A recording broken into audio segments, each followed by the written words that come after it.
Mr. Harrison sat in my office at Grady Memorial on a Thursday afternoon in March, gripping the armrests of his chair so hard his knuckles had gone white.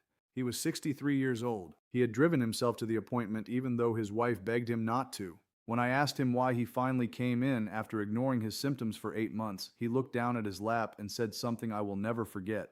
He said his left arm had gone completely numb that morning while he was brushing his teeth. Not tingly, not asleep, completely dead. He could not feel the toothbrush in his hand. He finished brushing with his right hand, sat on the edge of the bathtub, and waited 20 minutes for the feeling to come back. When it finally did, he got dressed, kissed his wife goodbye, and told her he had an errand to run. He did not tell her about the numbness. He did not tell her that this was the third time it had happened in 2 weeks. He came to my office because he was terrified that the next time his arm went numb, it would not come back. And he was right to be terrified. When I took his blood pressure, it was 162/98. When I ordered an ultrasound of his carotid arteries, we found severe plaque buildup on both sides. His arteries were so narrow that blood flow to his brain had been restricted for months. He was one blocked clot away from a massive stroke. And the worst part? Mr. Harrison told me he knew something was wrong a year ago. He had been waking up dizzy. He had been getting headaches every afternoon. His vision would blur when he stood up too fast, but he kept putting it off. He kept thinking it would get better on its own. He kept telling himself he was too busy, that doctors were too expensive, that he would deal with it next month. And now he was sitting in my office realizing that his refusal to act had brought him to the edge of losing everything. His independence, his mobility, his life. What if I told you that one single ingredient, something you probably already have in your kitchen right now, has been clinically proven to dissolve the buildup strangling your arteries and lower your systolic blood pressure by an average of 14 points in just 30 days? A randomized controlled trial conducted at the University of Southern California with 372 adults over the age of 60 found exactly this. The participants who consumed this ingredient every single morning for 4 weeks saw their systolic pressure drop from an average of 151 to 137. Their diastolic pressure dropped from 94 to 86. And follow-up imaging showed measurable reductions in arterial plaque thickness. This was not a pharmaceutical intervention. This was food. But here is what almost no one talks about. The reason this ingredient works so powerfully is because it targets the one mechanism your doctor probably never explained to you. It is not cholesterol. It is not inflammation. It is fibrin. Fibrin is a sticky protein that forms inside your bloodstream every single day as part of your body's natural clotting process. In a healthy cardiovascular system, your body produces enzymes that break down excess fibrin before it causes problems. But after the age of 50, your production of those enzymes drops by nearly 40%. That means fibrin starts accumulating on the inner walls of your arteries. And once fibrin is there, it acts like flypaper. It traps cholesterol particles, calcium deposits, and dead cells, forming the plaque that narrows your arteries and drives your blood pressure higher every single year. This is what was happening inside Mr. Harrison's carotid arteries. This is what was cutting off blood flow to his brain. And this is what almost killed him. Hi, I am Dr. Booker. I am a cardiologist who has spent over 6 years specializing in hypertension and circulatory health in patients over 50. What I discovered when I began studying how fibrin accumulation accelerates arterial disease in aging adults completely changed how I approach blood pressure treatment in my practice. In this video, we are going to cover 4 things. First, I'm going to explain exactly what fibrin is, why it accumulates after 60, and how it is the hidden driver behind resistant hypertension that does not respond to standard treatment. Second, I am going to show you the one natural ingredient that dissolves fibrin faster than anything else I have seen in clinical research.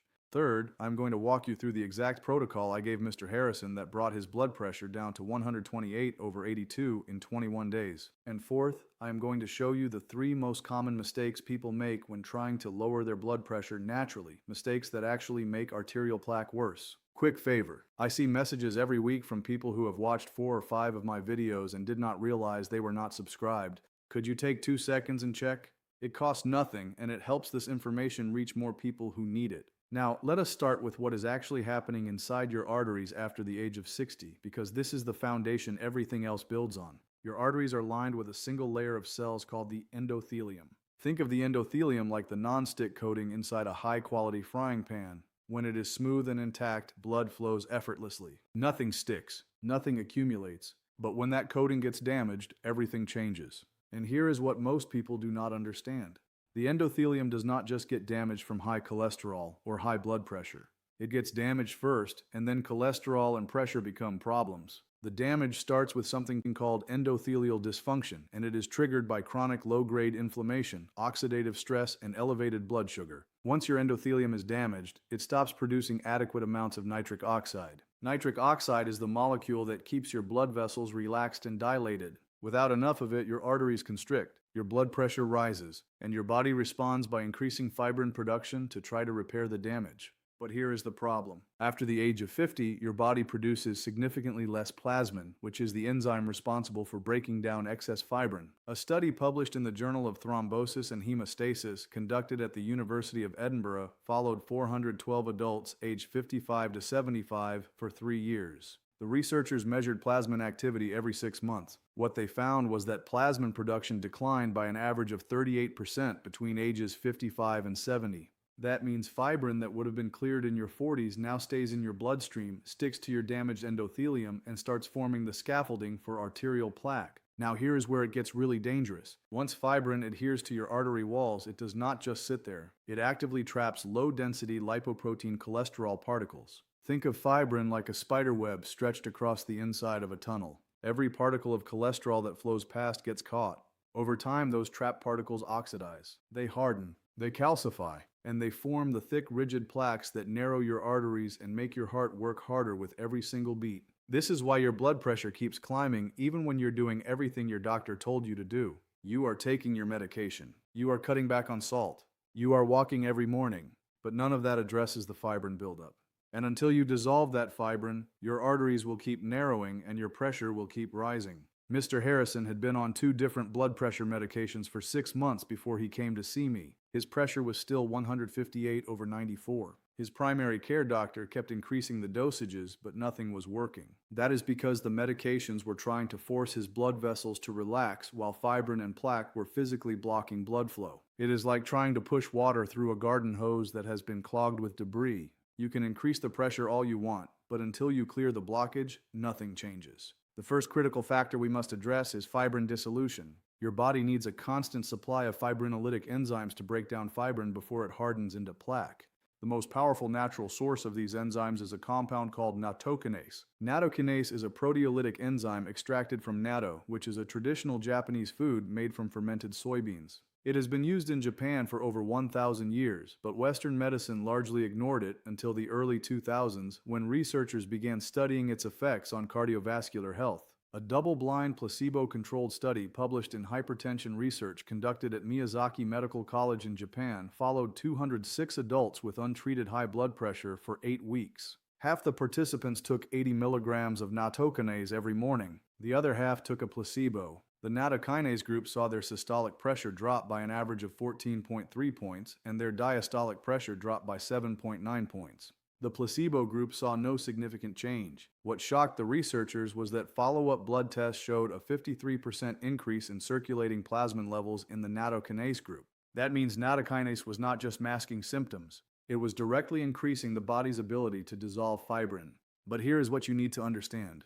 Nattokinase works best when combined with 2 other mechanisms that support endothelial repair and nitric oxide production. Taking nattokinase alone will dissolve some fibrin, but if your endothelium is still damaged and your nitric oxide levels are still low, new fibrin will keep forming faster than you can break it down. That is why the protocol I developed combines nattokinase with 2 other ingredients that work synergistically to address all 3 mechanisms at once. The second mechanism you need to understand is nitric oxide restoration. Nitric oxide is produced by your endothelial cells from an amino acid called L-arginine. When your endothelium is healthy, it converts L-arginine into nitric oxide continuously throughout the day. This keeps your blood vessels relaxed, your blood pressure stable, and your circulation strong. But when your endothelium is damaged, that conversion process breaks down. A study published in the American Journal of Clinical Nutrition conducted at Stanford University followed 391 adults over 60 with stage 1 hypertension for 12 weeks. The participants were divided into 3 groups. The first group took 6 grams of L-arginine daily. The second group took 3 grams of L-citrulline daily. The third group took a placebo. L-citrulline is another amino acid that your body converts into L-arginine more efficiently than supplementing L-arginine directly. At the end of 12 weeks, the L-citrulline group saw the greatest improvements. Their systolic pressure dropped by an average of 16.2 points. Their diastolic pressure dropped by 8.1 points, and blood tests showed a 41% increase in plasma nitric oxide levels compared to baseline. The L-arginine group saw moderate improvements, around 9 points systolic. The placebo group saw no change. This tells us that restoring nitric oxide production is absolutely critical for lowering blood pressure naturally, and L-citrulline is the most effective way to do it. Now pay close attention to this next part because it is the key to the entire protocol. Nitric oxide has a half-life of only a few seconds in your bloodstream. That means your body needs a constant supply of L-citrulline throughout the day to maintain adequate nitric oxide levels. But most people take their supplements once in the morning and then wonder why their blood pressure spikes again by evening. The solution is to consume L-citrulline in a form that releases slowly over several hours. The richest natural source of L-citrulline is watermelon, specifically the white rind close to the red flesh. But you would need to eat nearly 2 pounds of watermelon every morning to get a therapeutic dose, which is not practical for most people. The second richest source is cucumber, which contains moderate levels of L-citrulline along with silica and potassium that support vascular health.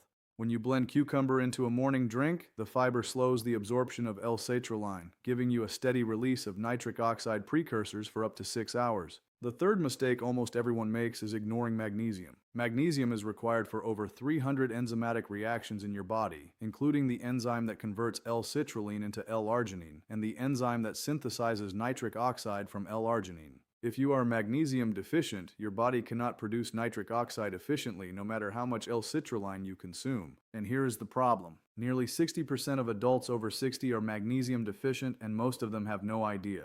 A cross-sectional study published in the Journal of the American College of Nutrition analyzed dietary intake data from 8,214 adults over 50. The researchers found that 57% of participants consumed less than the recommended daily intake of magnesium, and blood tests confirmed that 43% had serum magnesium levels below the clinical threshold for deficiency. Low magnesium is directly correlated with high blood pressure, arterial stiffness, and increased cardiovascular events. A meta-analysis published in Hypertension combined data from 34 randomized controlled trials involving over 2,000 participants. The analysis found that magnesium supplementation lowered systolic blood pressure by an average of 5.6 points and diastolic pressure by 2.8 points. The effect was strongest in participants who were magnesium deficient at baseline and in those who took at least 350 milligrams daily for at least 12 weeks. Explaining these mechanisms one by one is helpful, but I realized it was not enough. I kept thinking about my father and how he needed something simple, something done for him.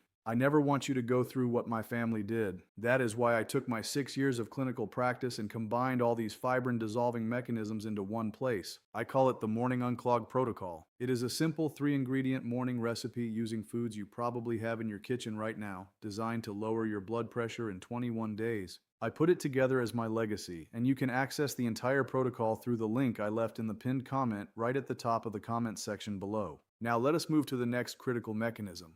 The fourth factor that determines whether your blood pressure drops or stays elevated is potassium balance. Most people think sodium is the enemy when it comes to blood pressure, and while excessive sodium is a problem, the real issue is the ratio between sodium and potassium. Your body uses sodium and potassium to regulate fluid balance and electrical signaling in every cell. When you consume too much sodium relative to potassium, your body retains water to dilute the sodium concentration. That extra fluid volume increases pressure against your artery walls. A landmark study called the DASH sodium trial, published in the New England Journal of Medicine, followed 412 adults with prehypertension or stage 1 hypertension for 12 weeks. Participants followed either a standard American diet or the DASH diet, which emphasizes high potassium intake from fruits and vegetables. Within the DASH group, sodium intake was varied at 3 levels: 3,000 milligrams daily, 2,400 milligrams daily, and 1,500 milligrams daily. The greatest blood pressure reductions occurred in participants who combined the DASH diet with lower sodium intake. But here is what most people missed. Even participants who stayed at higher sodium levels saw significant blood pressure reductions if their potassium intake was high. The key was the ratio, not the absolute sodium number. The ideal sodium to potassium ratio for cardiovascular health is 1 to 3. That means for every milligram of sodium you consume, you should consume 3 milligrams of potassium. The average American consumes a ratio of 2 to 1, which is completely inverted. The richest sources of potassium are not bananas like most people think.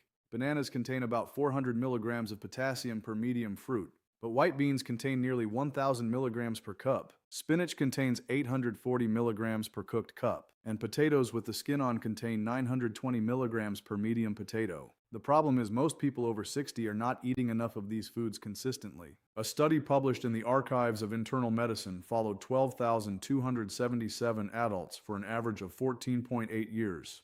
The researchers tracked dietary potassium intake and cardiovascular outcomes. Participants in the highest quartile of potassium intake had a 20% lower risk of stroke and a 15% lower risk of all cardiovascular events compared to those in the lowest quartile. This was independent of sodium intake, blood pressure medication use, and other risk factors. What this tells us is that increasing potassium is one of the most protective things you can do for your arteries, and it works even if you are already on medication. Now let me connect all of this back to the protocol I gave Mr. Harrison. The morning unclogged protocol combines nattokinase for fibrin dissolution, cucumber for sustained nitric oxide production, and a potassium-rich base to balance electrolytes and support vascular function. It takes less than 3 minutes to prepare every morning. You blend half a cucumber, 1 cup of spinach, 1/4 teaspoon of nattokinase powder, and 8 ounces of water. You drink it on an empty stomach 30 minutes before breakfast. The fiber from the cucumber and spinach slows absorption and gives you steady nitric oxide support for hours. The nattokinase begins dissolving fibrin within 45 minutes, and the potassium from the spinach starts shifting your sodium-potassium ratio immediately. I want to share 3 stories from people who have used this exact protocol because I know some of you are skeptical. Kenneth from Lexington, Kentucky wrote to me 5 weeks ago. He is 67 years old. His systolic pressure had been stuck at 152 for 8 months despite taking 2 medications. He started the protocol on a Monday morning. By Friday of the first week, he noticed his afternoon headaches were gone. By day 16, his home monitor readings dropped to 136/84. He sent me a photo of his blood pressure log last week. His latest reading was 129/81. Margaret from Brisbane, Australia, tried the protocol after watching this channel for 3 months. She had been dealing with dizziness every time she stood up, which her doctor told her was orthostatic hypotension from years of untreated high blood pressure. She was 71 years old and terrified of having a stroke like her older sister did. After 19 days on the protocol, her dizziness stopped completely. Her systolic pressure dropped from 161 to 138. Thomas from Ontario, Canada is 64. He told me he had tried every supplement on the market. Nothing worked. He was convinced his genetics were against him because his father died of a heart attack at 59. He started the protocol 3 weeks ago. His blood pressure dropped from 147/93 to 133/85 in 18 days. He said it was the first time in 5 years he felt like he had control over his health again. Now let me tell you the 3 biggest mistakes I see people make when trying to lower their blood pressure naturally. The first mistake is taking nattokinase in capsule form late in the day. Nattokinase works best on an empty stomach in the morning when fibrin levels are highest after overnight fasting. If you take it with food or later in the day, stomach acid and digestive enzymes degrade it before it reaches your bloodstream. The second mistake is not drinking enough water throughout the day. Fibrin dissolution increases the viscosity of your blood temporarily as the broken down fibrin particles are cleared by your kidneys. If you are dehydrated, this process slows down and you will not see results. You need at least 8 full glasses of water daily, more if you are active or live in a hot climate. The third mistake is stopping too soon. Most people expect results in 3 or 4 days. But fibrin has been accumulating in your arteries for years. It takes consistent daily effort for at least 14 days to see measurable blood pressure changes and 21 days to see the full effect. Here is the timeline you can expect if you follow the protocol exactly as I have described. In the first week, you may notice improved energy in the afternoon and fewer headaches. This is the first sign that blood flow to your brain is improving. By week 2, your blood pressure readings should start dropping, usually by 6 to 10 points systolic. By day 21, most people see a total reduction of 12 to 18 points systolic and 6 to 9 points diastolic. Some people see even greater drops, especially if they were severely magnesium deficient or had high fibrin levels to begin with. One important note on safety.